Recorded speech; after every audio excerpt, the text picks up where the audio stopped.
sir. Hey, Darren. Yes. Hey, a pleasure to be speaking with you both.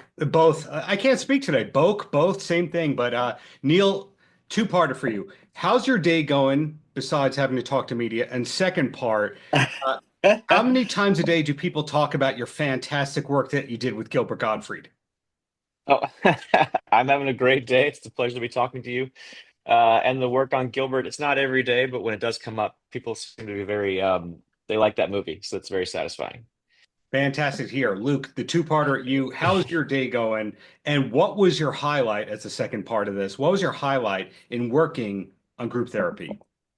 Day's going well, Darren. I appreciate it. The highlight was seeing comedians gradually open up while they were placed in this, room together, and then also one-on-one interviews. I'm sure you've seen the movie, and you know that there was sort of three or four different therapeutic dynamics that were explored within the film.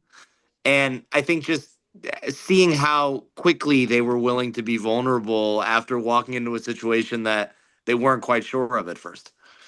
Got it. So, Neil, different sort of question for you here. I was credentialed for Tribeca. I guess I wasn't good enough, quote unquote, to get into the group therapy junket back then. But what a dynamic way to unearth to the world of Tribeca. So, what was the timeline of finishing this versus finding out that you were getting into Tribeca? Oh, I think actually the film happened pretty quickly. We shot it in June, and I think we were Tribeca called us in October, and it was pretty finished by then.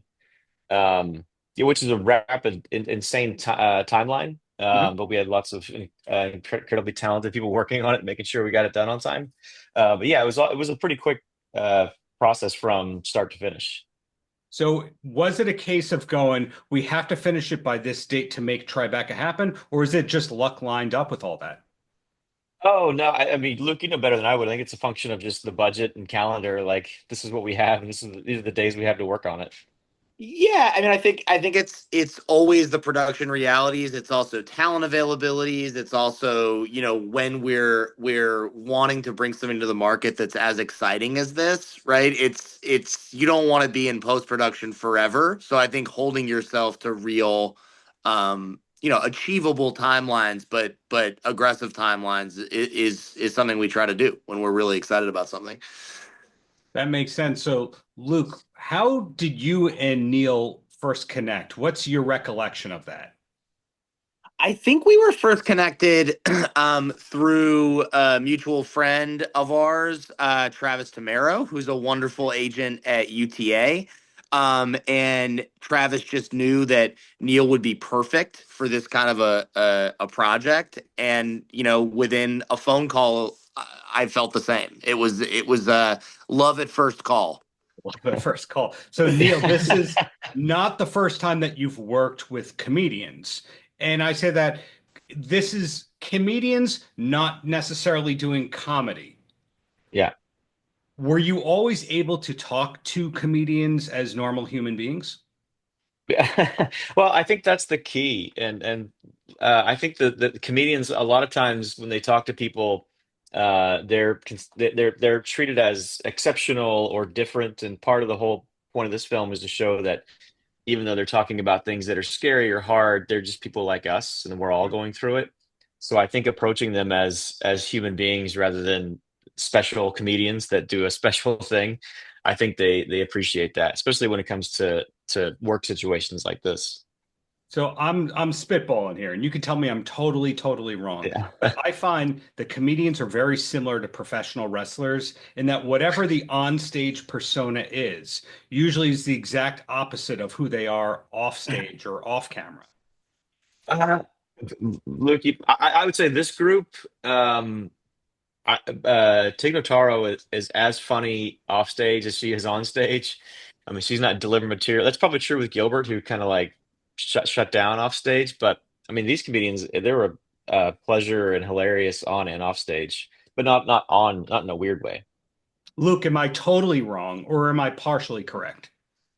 No, it's funny. I don't know that you're. I mean, I think that you just get a different dynamism and a different sort of openness when you're putting them in a context like this one. I don't think that they're like fundamentally different from how they are on stage. I think you understand their on-stage personas more deeply when you have the ability to talk to them in a venue like this. So I don't think you're wrong. I think it's just nuanced.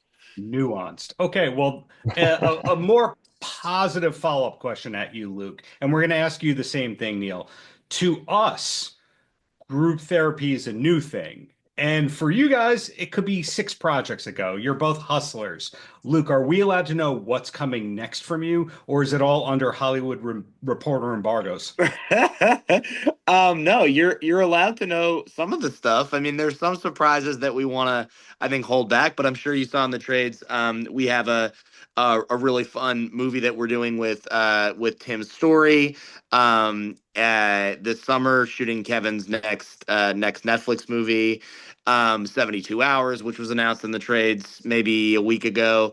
So we'll be headed out to do that soon. And then also we're in the market right now with a really exciting project that premiered at South by, another documentary project called Deep Faking Sam Altman, about the AI space, which is directed by Adam Balalo from Telemarketers. And we're incredibly excited to get that out into the world too. So yeah, those are ones that we're touting loudly right now. So you can't be pigeonholed very easily, Luke. It's not like we can go, okay, so Luke is working on this movie. It's going to be this genre. That's right. I try to keep them guessing. You know, we all do here. Yeah, we're always comedy first and keeping the world laughing together. But how that comes to fruition is always varied. You know, and can be done in a lot of different ways. Makes sense. Neil, are you allowed to say what's next, or Variety.com is going to crack down on it? I can be pigeonholed. I'm working on a documentary about Martin Mull right now. Wow. Okay. Hopefully finish in the fall. Yeah, there's a long story to how I got involved in that, which I'm looking forward to telling. But yeah, So that, putting you on the spot right here, that's a case where there's 50, 60 years of working, maybe even 70 years of working, and you go, how do yeah. I cram this into 2 hours? But it's also a guy. Well, it's also a guy who was a songwriter, a comedian, an actor, and also a writer, and Yeah. also a painter. So yeah, it's a challenge, and one that gets bigger and bigger because every day we're uncovering new material, new archive. There's a lot of story here. So that's one that 2 hours is not going to be enough. Can we keep our fingers crossed for a 4 hour or a multi-part No, series? Marco? I'm the kind of guy that thinks a good doc is right around 87, 88 minutes. That's the most satisfying number for me. Beyond that, it gets a bit, yeah. So hopefully in that area. Wow, that's fantastic. Luke, did you know Yeah. that about the Martin Mull documentary, or did I just cross streams in a weird way? No, you didn't. I did know it. Matter of fact, Neil and I were talking about it the week before last. I can't wait to see how it progresses. I'm so psyched. It's a great idea. I didn't know if you were Yeah. going to say, well, who do you think's executive producing that thing? Yeah, right. Imagine that would have been the perfect answer. There you go. So throwing it to you for the last question, Neil, before I let you go, one more Gilbert question. Is there anything great cutting room stuff that we didn't get to see as part Oh, of the film, or what's been released to festivals? yeah, tons. Some of it's online. If you look around for Gilbert deleted scenes, you'll find some stuff. There's lots of stuff. I shot probably like 90 shoots, like 300 hours. There's tons of material that didn't make it into the film. Yeah. Somebody I toy around with the idea of putting it all together and putting that out for fans, but not yet. Fingers crossed for a supercut of sorts. But in the Yeah. meantime, hey, congrats to you both on group Thank therapy. you. Looking forward to both of your future projects, and thank you for your time, both of you. Darren, I thank you appreciate so the much. This patience. was great. Yeah, we appreciate you. Paltrocast.